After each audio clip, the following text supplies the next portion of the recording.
Hello and welcome to the 4000 and Counting YouTube channel. I'm Watty, this is Mark. We are Team 4000 and Counting.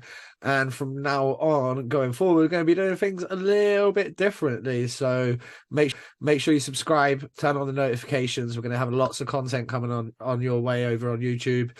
So basically, we are going to continue our full episodes on Spotify, Apple, Buzzsprout, get it wherever you want for all your normal episodes.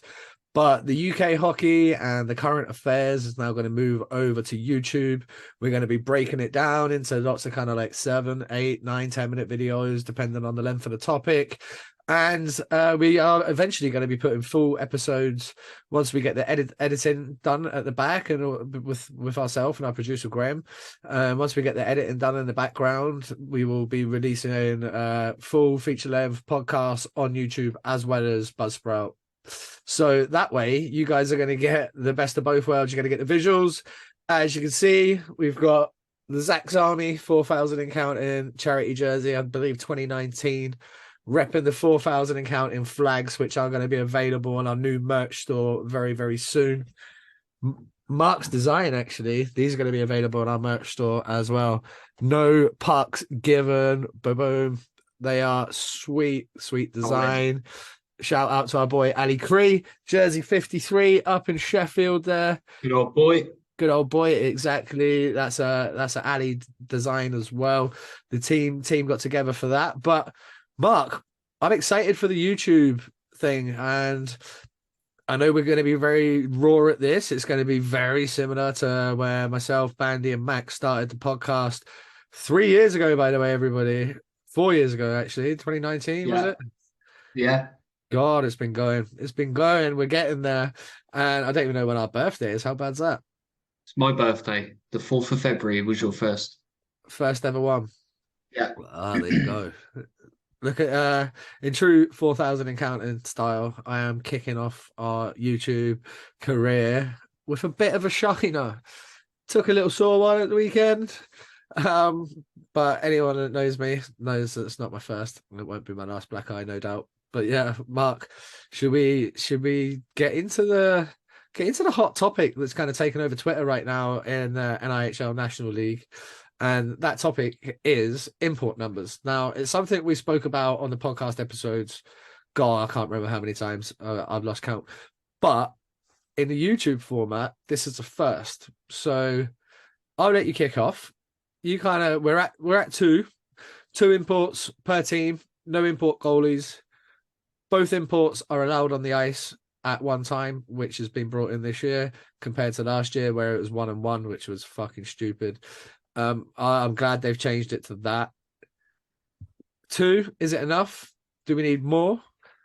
If we have more, are they allowed to be netminders? Where do you stand on all the kind of current affairs? Firstly, I'd like to say no import netminders, full stop. Okay. First rule before we go anywhere.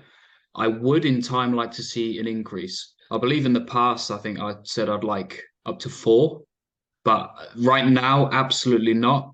I think potentially over the next couple of years, you could move to 3, but no more than that, at least for now. I think the league needs to have its sustainability with the players first, financially more prepared. To drop in at 4 would be way too much of a financial impact on clubs. For some, it would be okay, but for others, you're going to see a real divide in the table, I believe. You'd have a real difference between the top half and the second half of the table. There'd be a big gap. So maybe going forwards, I'd like to see 3. I would still keep the rule of only 2 being on the ice at the same time if 3 are there. Okay. Yeah, that's my opinion on that. What do you think? I say go to 3 as early as you can, whether that be next year or the year after, as long as the clubs have ample time to prepare. We're seeing it now. The clubs are taking money for live streams. There's a different jersey, whether it be Valentine's jersey, St. Patrick's Day jersey, Help for Heroes, Remembrance Day, Bonfire Night, Halloween. Man, there's a fucking jersey for everything. Literally, there is I know how much it costs to make those jerseys, and I know the minimum sale on those jerseys per club. Now, if you manage to sell them all, you're doing very well. If you manage to be Cardiff Devils and sell them all the way you have there, then you've done very, very well. Oh, yeah. Shout out our boy Josh Waller, £1,100 leading the way for the jersey auction down in the Bay at the weekend. That's some big numbers for a Brit jersey. I think Sammy Duggan went for 420, which I thought was nice. Nice 420. number. Nice number. If you know, you know. Like, if you know, you know. Like, this is definitely a 420 podcast. We can't be as flippant as we'd like to be, because this obviously being broadcast obviously on YouTube all around the world, but majority in the UK. If we were sat in Cali, we might be chilling a little bit differently right now. I'm pretty sure we would be. But yeah, going back to the import number thing, I hear it's not fair on certain clubs, and it's not. Sorry, it's down to you to raise the extra money. Why should like, let's, for example, and I'm just gonna pick names: Swindon, Milton Keynes, Leeds. Fuck knows, give me another team. Peterborough. Let's go with those four teams. Why should they not be able to increase the import number, increase the level of the hockey, because teams, say, down the bottom or nearer the bottom, aren't making enough money? They're doing their job. They're filling their barn. They're getting sponsors on board. They're bringing guys in from either, whether it be the local area, or they're bringing them in and housing them. They're managing to do these things. So it can be done. When we've had Todd Kelman on the podcast before, we talked about clubs stealing ideas from each other, borrowing ideas from each other. You know, this is what we done. We've spoke to Ali Cree about it in length as well, you know, talking about Yeah. schools programs, scouts programs, brownies, whatever it is, whatever the organization is, and getting them involved from the young age where they become fans. And hopefully, if, I don't know, if you bring, say, 500 new kids in over the course of a season, even if you could keep 5-10% of those, that's 25 to 50 kids that need to bring their mom or their granny or somebody to the game with them because they can't go on their own. And all of a sudden, that's a couple of extra adults here and there every week buying tickets. Sponsors are going to be crucial. Yeah. But there's a lot of ways of creating revenue sources now for clubs. And obviously the supporters clubs do a fantastic job. They raise a lot of money. I think what we're looking at, I think 3 would be a nice number for now. And then long term, with a goal, what we 2023 now, maybe Yeah. 25, 26, if we can bring it to 4, and it's financially viable to do that, and we can start bridging that gap to the Elite League just that little bit. I mean, the Elite League aren't going to be dropping the import numbers anytime soon. With the raising age of the Brits that are currently in that league, the chances of them reducing the import numbers in the Elite League are slim to none. So in order to kind of cut that gap a little bit, we've seen Kieran Brown and people like that missing out on the national team. I mean, we'll do that's another video in itself. We'll discuss. Well, obviously Great Britain play this weekend. They are in the Euro Challenge Friday, Saturday, Sunday. So we'll look to get a video talking about Great Britain as well on our YouTube channel. So make sure you are subscribed, guys. Like it. I don't know about all the algorithms. I'm trying to learn. I'm trying to get on YouTube and watch all the actual YouTubers and the people that do it for a living and try to learn some stuff. So eventually this will become a bit more of a slimline production, and we'll get things done. But we'll talk about the GB thing. We'll talk about all sorts on this channel. But ultimately, import numbers, I go 3 either next year or the year after, and then maybe 4 2 years after that. You let the clubs adjust if it's worth it, and don't be afraid to go, we tried it and it's too much, we go back down to 2. You can only try these things as long as it's not at, I don't want to jeopardize any clubs, but Yeah, I get that. how much extra money are we talking? So let's say you you rent a 2-bed house because it's a 2 import league and you're going to house 2 imports. I don't know. I'll use Bainstoke for example. That's 850 quid a month. Yeah, right. You get a 3 bed for let's call it 1050, £1,100. So straight away, you're 250 quid per month maximum extra in housing. You're one more European transfer card. I'm not entirely sure of the cost of that now. So £1,000 maybe. So you're 1250 extra for the season so far. No, more than that, because obviously it's going to be a monthly cost rolling for your 7 months of the year.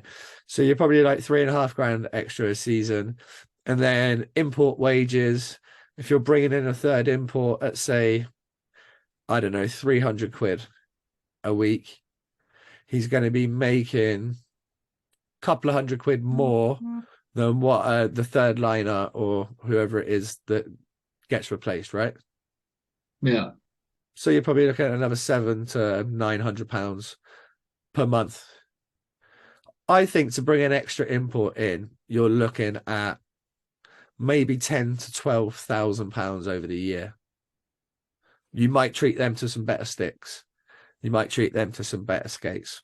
So let's call it £13,000 for the year extra. And I could be way off with my numbers, but these are just like brief numbers, you know. Season Yeah. starts September, it's done in March. Like it's not a full calendar year. So you're only paying we're only comparing the numbers from that time. It sounds quite reasonable, to be fair. Okay. So as clubs, and I don't want to make this sound like it's easy because it's not easy, but surely there's ways of getting 13,000 extra pounds a year, whether it be through sponsorships, whether it be through sticking fucking logos on the ice.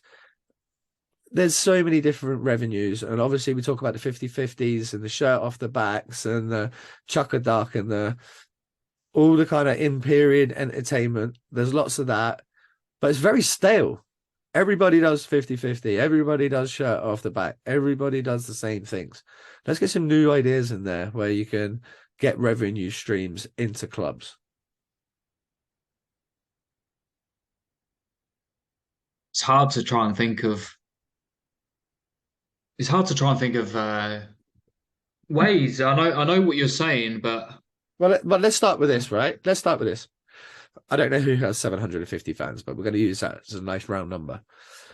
750 fans would all pay £1 extra next season to watch 3 import hockey without that shadow of a doubt. I mean, it's probably going to be a £1 increase in tickets anyway. So if you chuck an extra import in the mix there, well, that's 750 quid a week. You times that by your 7 months. So now instead of 13 grand to have that extra import on the ice, you might need 6 grand, 5 grand. So do you now know that's what? You make a point there. What you say about the costs of the import has made me think. Do you know what? They actually bring value to the team as well. Like off the ice, with if they turn out to be a hit, you've got the shirt sales from that. The level of hockey goes up, becomes more entertaining. More people are going to come and watch more regularly, so it boosts the revenue that way. So actually, I do see other ways in which it can boost a club financially, although taking that hit initially. With spending it, sometimes maybe you get a little bit more back. Maybe I'm fucking way out there. I could be way out, but you get a big name. Well, you get a guy like Joe Rand when he came over here, huge hit. I bet he made some shirt sales. Oh, I'm sure he did. Randy was a hit on the island, and he was a hit when he came to Basingstoke. And I can guarantee when he first came over, he wouldn't have been making a lot of money. He wouldn't have been making more than 300 quid a week. So when we're talking about that kind of £300 mark for your, and I could be off on the import numbers, what they're getting paid, but I mean, for you to pack up your shit and come from Europe to move to a different country, if you're telling me you're doing that for less than 300 quid, you probably want at least a little bit more than that. But some of these guys will come. Some of these young guys, they got nothing to lose. They want to take an opportunity to come out and play at a good standard because the National League's a good standard. Some good players in it. Some good hockey players, and I enjoy watching it. I think it's got a long way to go, but ultimately they're making steps in the right direction by allowing both imports on the ice. That makes a big difference. I'm 100% with you. No import goalies. I don't think they bring enough to the game. I actually do prefer to shoot on import goalies because it's harder to score. Yeah. You've got to be real dialed in if they're coming from a good level. But for the overall value, I think I'd prefer to see all out players and just let the British goalies develop. Obviously, It's we the saw. best way, isn't it? You got three imports on the ice, sniping against a Brit goalie, young rising goalie. It's the way they're going to learn. You remember Hoog? I remember plenty of goalies saying how much they learned from him, and just alone, that's just one player. Yeah, I learned a lot from him as well. That guy. If you never watched Jonas Hugo, just type his name into YouTube right here. Get involved in watching some of his highlights. They are filthy, absolute filthy. Right, well, we got you. You want to sponsor the channel? You want to help the channel? We are looking for a brand new sponsor. We have had our deals with Manscaped. We've had our deals with Oddballs, Elsa's Hockey, Perk Energy, a few companies. Shout out to all of those that have helped us along the way. But we're looking for a new sponsor. We're looking for more patrons. Ultimately, we want this to be as professional as it can be. Obviously, we're doing this in our spare time, but long term, I would love to be able to do this and bring content every day, bring stories every day, bring breaking news. So we'll see where it goes. And Mark, did you have anything else to add on the import? Oh, here we go. I'll phrase it like this. Where do you stand on the people that will say, well, that's one less Brit per roster, so 11 less Brits per league? Although I've said on here before, we've got a lot of great talent coming through, but we don't have huge numbers. So ultimately, we don't want the level to drop in the NIHL, do we? We don't want the national to drop in standard. We want it to increase. So with plays developing maybe in the one in the league down, it gives the chance for them to develop there, and in that spare space from the lost Brit as such, you've got the import. So I don't know. I think it kind of balances out. We need the extra import going forwards because we don't have enough Brit numbers coming through. Although what we have at the moment, the current crop of youth are excellent and doing very good, we don't have the depth. I agree. And I would look at it from this angle that you're the 11 Brits that miss out. There are 12, no, 11 teams, sorry. There are 11 teams, pretty much 20 roster spots. Okay. 220, no, 22 of those, sorry.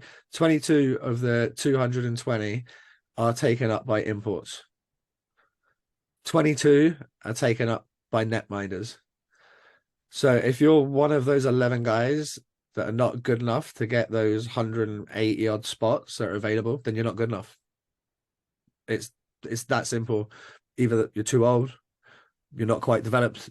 There is situations where you look at, if every team had another import, I bet you if you asked every coach secretly on their roster, how many of your guys right now would you trade out for an import?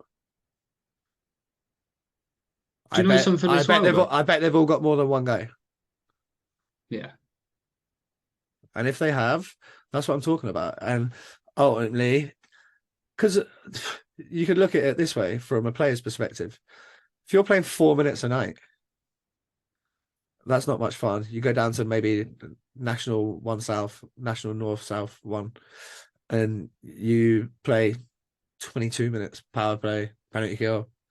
You're getting all the reps. You're going to develop. So if you're not quite ready, you can do that. Or if you're seeing your career out, that's a step. But the league brings itself up to that next level by putting in good imports. And I'm not saying don't just start bringing in any imports. These have to be imports that add value. We've saw someone like Yanni Costal, what he brought to Swindon over the years, for years and years. Dwayne Newman, what he brought to Peterborough, wherever he was. Nick Poole, Milton Keynes. Bring guys in that bring value to the entire organization and bring value to your town, and having people like them in your club is fantastic. it will also increase the level of the NIHL North and South one, because when you've got those 11 players, like you say, that aren't quite breaking into the national, they're going to be good players. They're going to be a good standard. And Yeah. by going down to the NIHL one, which is a fantastic league, you're adding more depth to the teams there. You're strengthening that league. So where you're losing out on the Brit numbers coming through, you're bringing those guys down to develop their game to then come into the national. So I Let don't know. me, I think it works really well. but like, I'm just going to use someone I know that's just done the drop, for example. So I'll use Ryan Sutton for an example. He's left Basingstoke and went to Solent, right? Now, I'm not being a dick when I say this, but if I had a choice between import and Sutsy, I'm taking the import. Sutsy, in 42 games last year, had 3+4 for 7 points. In 16 games this year, had 1+1 for 2 points. Now, his limited minutes this year, sort of that, why he's left, he's gone to get a better opportunity. Solent this year, 9 games, 1+12, 13 points. So over a point a game. Like, he's come in and he's playing some minutes. He's probably got some confidence. He's getting some reps on the puck. Sounds like he's just setting guys up for fun. And that's the difference. That makes that league better, because Sutsy being in that league makes that better. Now, an import taking Sutsy's spot makes that league better. And it goes like that for me. And I mean, everyone's going to have a different opinion, and this is why this is a great one to kick off the channel with, other than obviously our old clips. Please let us know in the comments below. Is 2 the right number? Would you like to see 3? God, in EPL, we went 6 and 5 some years. I would say 3 to 4 max.